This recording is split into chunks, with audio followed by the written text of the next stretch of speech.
4 বছর প্রেম করার পরে আজকে গার্লফ্রেন্ডকে বললাম, অপূর্বা, তোমার ফেসবুকের পাসওয়ার্ডটি আমাকে দাও তো। মুহূর্তেই উত্তর আসলো, তুমি আমাকে সন্দেহ করো হাসিব? সন্দেহ করি না, কিন্তু আমি জানলে সমস্যা কোথায়?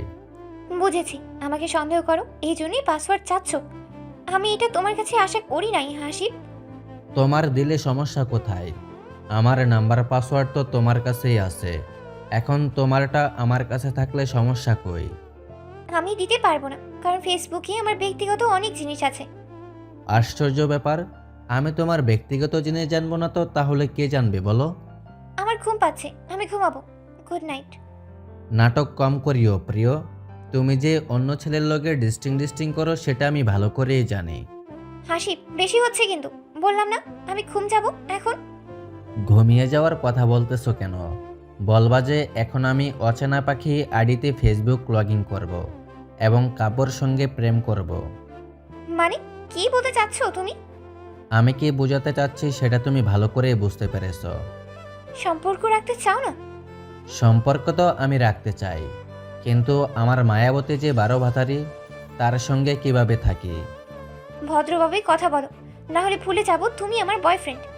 দেখো অপূর্বা, তোমার এবং কাব্যর বিষয়টা আমি জানি। এখন বলো, তোমাদের কতদিনের সম্পর্ক? প্রায় 1 বছর হলো। আমার সঙ্গে 4টে বছর প্রেম করলা, অথচ আমি জানতেই পারলাম না তুমি 1 বছর ধরে অন্য একটি ছেলের সঙ্গে প্রেম করো। ছেলেটা খুব সুন্দর, তাই না? জানি না, আমাকে ক্ষমা করে দিও। আমি কাব্যকে অনেক ভালোবাসি। তাহলে এতদিন আমার সঙ্গে ব্রেকআপ করো নাই কেন? জানি না। তুমি না জানলেও আমি জানি। আরে, তুমি তো আমাকে কখনো ভালোবাসোনি। ভালোবাসতো আমার টাকা পয়সাকে আর আমার দ্বন্দ্বলতকে।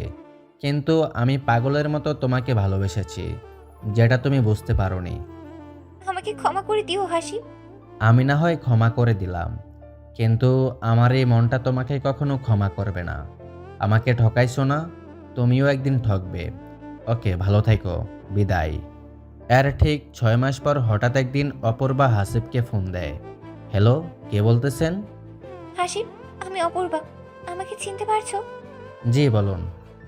আমার 2 লক্ষ টাকা লাগবে, বাবার অপারেশন করাবো। টাকা লাগবে? আমি কি করব বলুন? আমাকে টাকার কথা না বলে আপনার বয়ফ্রেন্ডকে বলুন, ভালো হবে। প্লিজ আমাকে সাহায্য করো, না হলে বাবাকে বাঁচাতে পারবো না। সরি আপু, মাপ চাই। আমার কাছে কোনো প্রকার টাকা নাই। হাসি, তুমি শেষ ভরসা। অনেক চেষ্টা করলাম টাকা ম্যানেজ করতে, কোথাও পেলাম না। সেটা আমাকে বলতেছেন কেন? আমি আপনার কে? প্লিজ। আর যদি কখনো আমাকে ফোন দেন, তাহলে অনেক খারাপ কিছু হবে আপনার সঙ্গে। কথাটি বলেই ফোনটি কেটে দেয়। এর ঠিক 2 দিন পর অপূর্বা হাসিবকে ফোন দিয়ে বলে, হাসিব, আমার বাবা মারা গিয়েছে, টাকার অভাবে অপারেশন করাতে পারি নাই।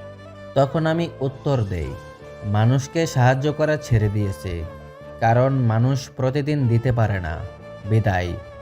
সত্যি, যে যেমন তার সঙ্গে তেমনটাই হওয়া উচিত, কারণ ভালো মানুষের ভাত নেই। যাকে সর্বোচ্চ দিয়ে বিশ্বাস করবেন, সেই আপনাকে ঠকাবে।